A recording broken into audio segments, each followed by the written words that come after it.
Magandang gabi po. I am Private First Class Daisy B. Mendalan, 78839 Infantry Philippine Army. I am a pure-blooded Tuboli from Lake Cebu, South Cotabato, and na-assign po ako dito sa 39th Infantry National Battalion. Ilang years ka na sa servisyo? 3 years po, sir. 3 years. Yes. Na-enlist ka Na-enlist po ako September 2022, sir. bago ka nagsundalo, ano yung naging kwento ng buhay? Pinangarap mo ba ang sundalo? Actually po, sir, no. Okay. Yung bago po ako nagsundalo, sir, I am a 4 years graduate po, a Bachelor of Science in Social Work. I am a registered social worker, sir. So, nagsundalo ako kasi, sir, ikukwento ko lang po. Ang hirap po kasi mag-apply ng trabaho, sir. Oh. So, sa kuan ko, before ako nagsundalo, nag-apply ako sa iba't ibang agency para makapagtrabaho lang. So, doon sa journey ko na yon, ang daming rejections. Ang dami kong rejections na tanggap. Hindi ako natanggap sa trabaho. Kaya, one time, kasi yung kuya ko is kaapo, sir. So, may kakilala siya, sir, na may boss siya na sundalo doon. In-invite po ako.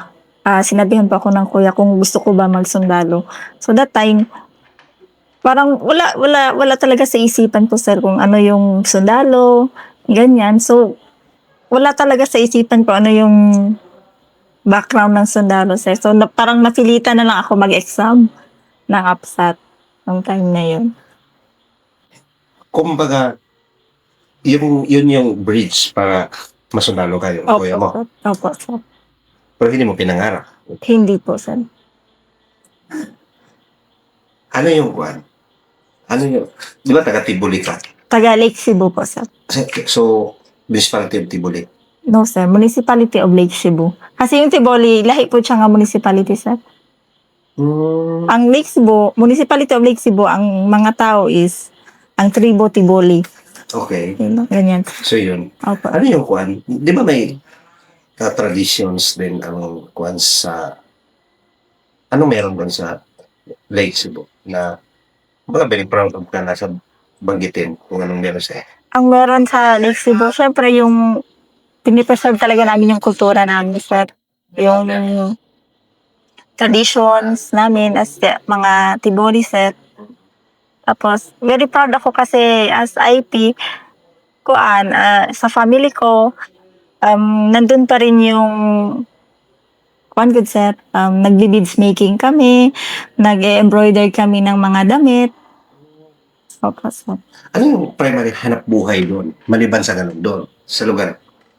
Primary hanap buhay doon, sir, is pagbe-beads making. Ano yun? Yung parang... Mga beads, good, sir, magtahi, sa Bisaya. Parang kuan? Mga porcelas, mga ganun. Opo, sir, yan, mga native products.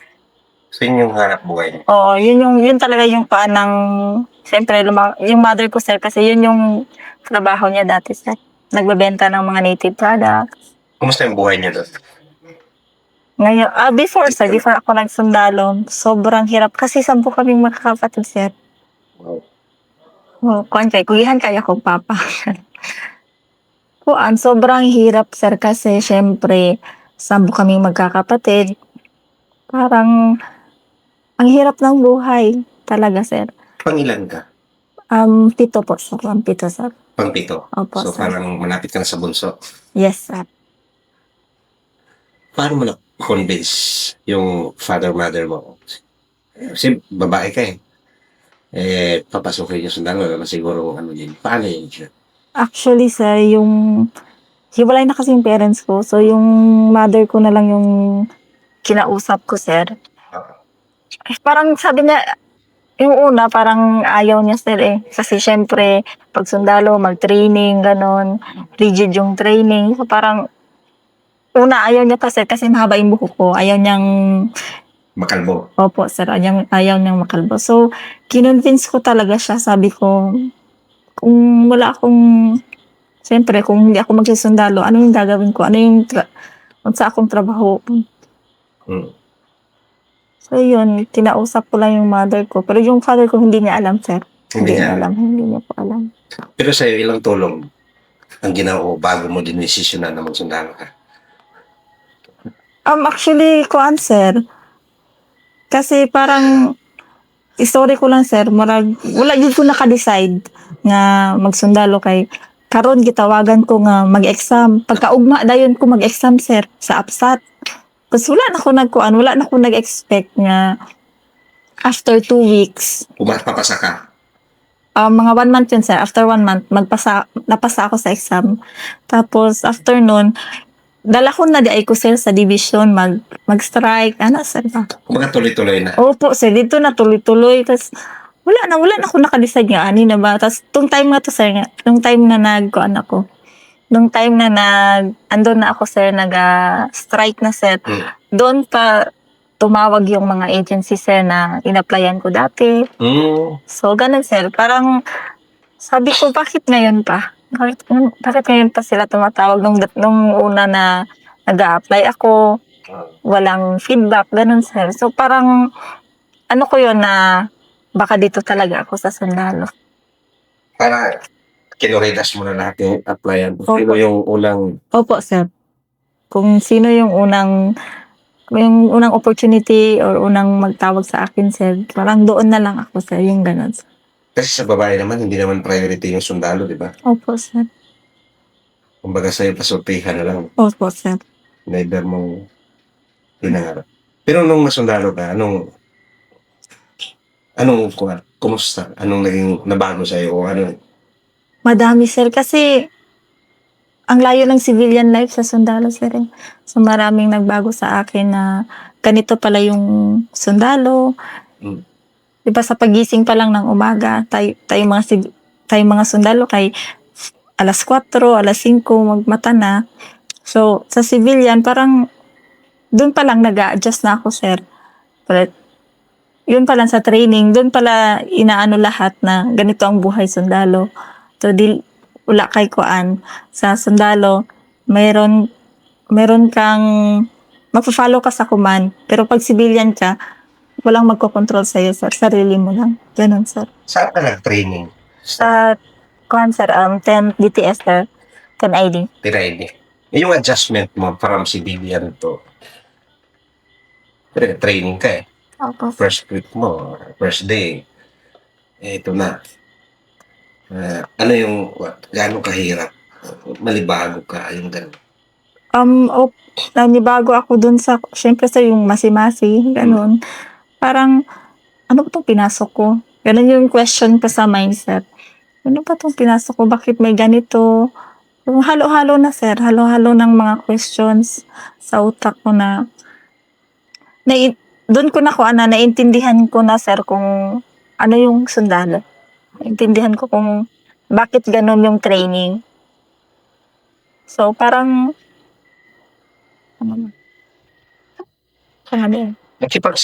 yung sa training ba, ilan kayo sa babae? 21 po kami, sir, na babae, sir.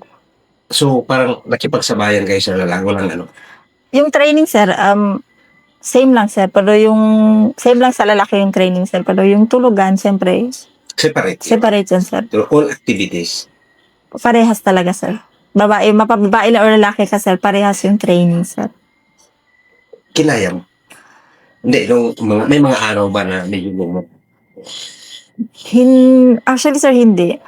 May mga araw na low moral, pero alam mo yun, sir, na iisipin mo, bakit ka nagsunalo? Bakit ka pumasok? So, yung nagiging motivation. Opo, yung nagiging motivation ko doon is syempre yung family ko. Tapos, sabi ko sa sarili ko, kung mag-give up ako, pinag-pray ko tong trabaho na to parang useless lang yung lahat. Useless lang lahat kapag mag-give up ako. Useless lang lahat kapag uuwi ako. So, ano na lang yung maibibigay ko sa family ko, kung ganun. So, nagiging motivation ko talaga yung family ko. Tsaka, pinag-pray ko talaga sa na maging sundalo. Yan, number one yan. At saka, sanay ka sa pahirapan na buhay. Opo, sir. Yes, sir. Kasi, sir, Yun yung lamang mo. Yes, sir. Kasi, syempre, lumaki ako sa hirap. So, lahat, anong ipagawa mo sa akin, sir, gagawin ko. Ganyan, sir. Ano yung training na kwan? Sobrang nagustuhan mo sa during your gustong-gusto mo ng mga training noon? Yung nagustuhan mo talaga ng mga training? Nag-train ka, di ba, marksmanship, yung, Opo, sir. hindi ka nahihirapan sa mga training. Yung firing, mga ganun. Sa firing, medyo kuhan ako sa dili ako kuhan sa firing. Siguro kuhan, yung everyday na ginagawa, sir. Yung everyday na, Routine mo, opo, pabalik-balik. sir, pabalik-balik. Parang, okay na sa'yo, nasanay ka na, sir. Hindi ka na naninibago sa kuhan, sir. Kasi sanay na ka, alas 4, magising, alas 4, ganon. Parang everyday na ganon yung routine, nalalab mo na yun, sir, yung kuan, yung training, sir. Pero never dumating sa ukote natin na uuwi. Never po, sir. Wala. Wala. Wala po talaga, sir. Pero may times lang na, paano kaya kung may question lang, sir, na, what if uuwi ako, ganon, sir. Pero never talaga na uuwi ako ganito, nag-decide na ako na uuwi ako. Wala po, sir. Pero may mga tanong lang, sir, ha? What if? Kumbaga, naka-goal ka na. Ano yung sikreto mo mga ganong bagay na? Siyempre, kung makikinig yung kabataan, yung sikreto mo ba na kahit gano'ng kahirap, pagpatuloy, paano mo nagagawa niya? Siguro, sir, alam mo yung secret lang talaga, sir, is yung faith. Yung, At yung faith mo po kay God. Kasi yun yung naging kuan ko, sir, iba yung strength na galing sa Panginoon. So, yun yung naging kuan ko na, andito na ako sa loob. So, wala na akong rason para mag-awol, wala akong rason para mag-give up. Kasi unang-una, pinag-pray ko yun. So, parang, sabi ko na useless lang kapag mag-give up ako. Yun talaga po, sir, yung every time na kuan, mo yung, kasi hindi naman sa lahat ng oras, hindi everyday na nasa mood ka. So, pag na-experience ko yung parang lungkot sa heart ko, prayer lang talaga, sir. Prayer lang talaga yung secret ko. love life doon, wala. Wala po. Kasi sabi ko, sir, kuan, matatapos din to. Sabi ko ganun, sir. Hindi naman sa lahat ng oras ganito yung may experience ko. Sabi ko, matatapos din lahat ng ito, sir. Yun yung naging. Opo, sir. Kasi it's all part of the training, sir. Yung pain, ganun, sir. Kasi pain is part of the success, sir. Ano yan? Pain is part of the success. Sarap kasi lang hapin yung kaginhawaan ko Pinaghirapan, sir, yes. Kasi, sabi mo nga mag-graduate ka na, may closing na. Sino yung unang, kumbaga, ano yung pakiramdam na survive ka at sundalo ka na? Yung pakiramdam, sobrang magaan, sir. Magaan talaga sa pakiramdam na hindi mo akalain na kinaya mo yung 6 months na training. Yung, alam mo yung mapapaluha ka na lang, sir. Mapapaluha ka sa saya. Tsaka, yung heart ko is, kuan lang talaga, sir. Full of gratitude lang talaga, sir. Nung time na yun, na yung closing na namin. Parang, sabi ko, Lord, kung hindi to dahil sa'yo, hindi ko to magagawa, hindi ko to kaya. Ganun po yung kuan ko, sir. Siyempre, tuwa yung parents mo. Opo, sir. Na may sundalong anak na sila, babae pa. Opo, sir. Ikaw lang ba ang, marami namang sundalo sa lugar niya, pero kasi tribo ka, IPs, di ba? Yes, sir. Sinabi mo yan. Ikaw lang ba ang babae na nag-attend? As far as I know, sir, parang, opo, sundalo na babae. Parang ako lang po. Sa pagkakaalam ko lang, sir, ako lang yung babae na sundalo. Pero may mga kilala ako na lalaki sa sundalo. Sa lugar. Opo, sir. Yung tuwa ng parents kasi na alam nilang mahirap yung pinagdaanan ng anak, di ba? Opo, sir. Tapos makita nilang graduate ka na. Sa training kasi di kayo kakauwi, di ba? Hindi, sir. Walang cellphone, walang contact. Kumbaga, restrict, lahat. Opo, sir. Nung nandun ka pa sa training, tinatanong ko lang, kasi iba yung sa lalaki sa babae. Iniisip mo na mag-graduate, di ba? Ano yung unang gawin mo pag makalabas ka sa training? Yung unang gagawin, parang unang gagawin. Naiisip ko ba? Parang wala akong naisip sir na unang gagawin pag tapos ng Family, training. ba? Parang ganun ba? Ay, kuan sir, syempre, kasi yung time na yon December yun sir parang pa-birthday ko sir. So yung promise ko sa sarili ko na kuan, kapag lalabas ako ng training, syempre, yung family ko sir, ititreat ko sir. Kayang-kaya ba ang training? Kayang-kaya po sir. Basta sir, may determination ka lang sir. Tsaka, wala namang imposible sir. Lahat ng bagay, makakaya po sir. Basta may determination. Tsaka may faith po kasi sa Panginoon sir. Kung meron kang maliban dito sa 39 IB, ito na ba yung first unit mo? Opo sir. Baga dito ka na, pag-graduate mo, dito ka na. Opo sir. Ito yung first na kuan ko sir. Kumusta yung buhay mo as a sundalo na ngayon? Yung dito ka na, sa 39 IB. Baga, bilang isang female soldiers na nakikipagsabayan at pinatunayan mo lalo na sa mga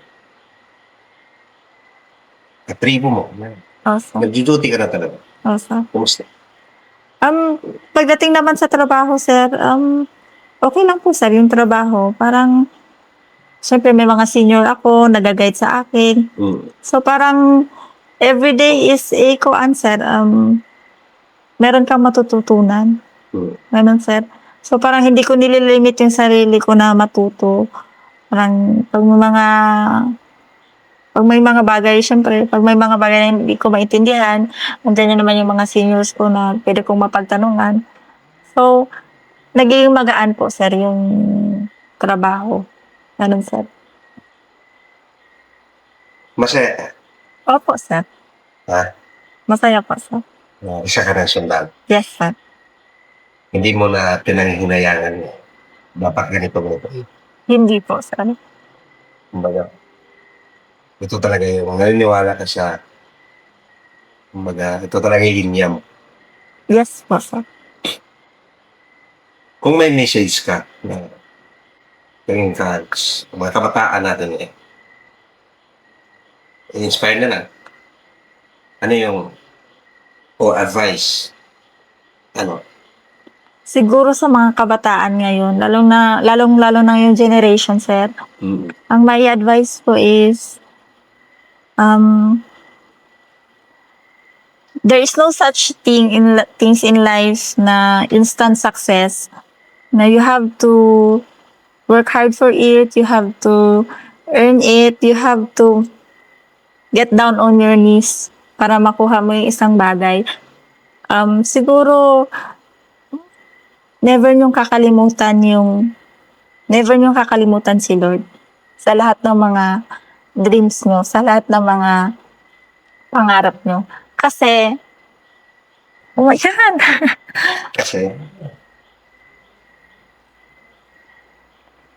Kasi yun yung naging secret ko po. So,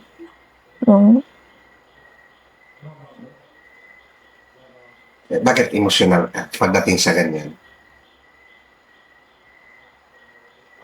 Naging emotional po ako, sir, kasi alam mo yung feeling na nireject ka sa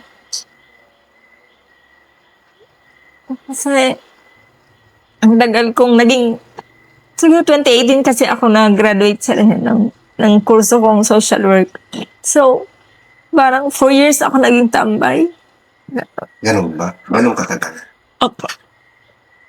Ay, ganun po. Oh, Parang 4 years ako naging tambay. So, sabi ko sa sarili ko, sabi ko, pinikat na sila. Sorry. Hindi, okay lang. Malaki sa nila. Sige lang, sir. So parang yung Pinikat frustration. ko. Hindi, okay lang. Namamanahin. Parang frustration. No? Yung nireject, paano yun? Ano yung naging... Kasi sir, syempre sa 2018 ako nag-graduate, yung yung rejection sa pag-a-apply sa ng trabaho. Yung ganun sa yung sabi niya natatawagan ka nila, ganon. So yun, parang ang dami ko nang in-applyan sir pang pabalik-balik na ako ng application sa trabaho. Parang umabot dun sa point na ano ba to? Parang useless ba yung pinag-aralan ko, ganon sir. Pero nung time na nung time na nag-stop na ako ng apply ng trabaho. Parang alam mo yun sir na parang may ang sabi sa akin ni Lord na tapos ka na maghanap. Sige ngayon, ako naman. Parang ganon sir. Kumbaga yung yung opportunity na lang. Oo sir, parang sige Lord, susurrender ko na lang talaga sa iyo lahat. Nawalan ka na ng pag-asa no, sa pag-a-apply din. Opo sir, yun. Yun 4 talaga. years ba naman? Opo sir, so 4 years ko na naging tambay sir. Parang nawala na talaga ako ng gana maghanap ng trabaho. So yun parang yung message mo ba na sa Yung message ko po sa mga kabataan na never give up kung ano yung dreams nyo. Tapos, yun, always seek God, always ask the guidance of the Lord. Ganun po, sir. Kasi, yun lang yung secret po talaga, sir. Ang bigat nilang pinagdaanan mo no, pagdating sa mga ganyan trabaho Opo, na sir. umaasa ka. Yes, sir. Sa mga gusto namang maging katulad mo. Din po, sa mga gustong maging katulad ko, magpursige po, sir. Magpursige po. Tapos, wag talaga mawala ng pag-asa. Wag po mawala ng pag-asang magkatrabaho. Tapos, yun pa din, sir, na Siyempre kailangan na mental block, sir. Bago tayo mamila, magtapos. Ano yung sinong unang pasalamatan sa nangyayari sa'yo ngayon? Siyempre po, sir, yung unang-una ko pong pasasalamatan, siyempre yung Panginoon ko. Kasi sa lahat ng nangyari sa buhay ko, hindi niya po ko pinabayaan. Kumbaga, siya po yung nagbigay ng trabaho na to. Second po, sir, yung family ko po, sir. Kasi, sir, andyan po sila laging sumusuporta sa mga desisyon ko po sa buhay. Yan. Tapos, siyempre, pasasalamatan ko din po sa yung tumulong po sa akin, sir, makapasok. Si Colonel Mai po, sir. Tapos po, siyempre, pasasalamatan ko din, sir, yung batalyon po, sir. Kasi dito yung unang-unang unit ko, sir. So, alam ko dito ako mag-grow as sandalo. Yun lang po, sir. Yun na sa akin. Unless kung may gusto ka pang idagdag. Wala na po, sir. Thank you.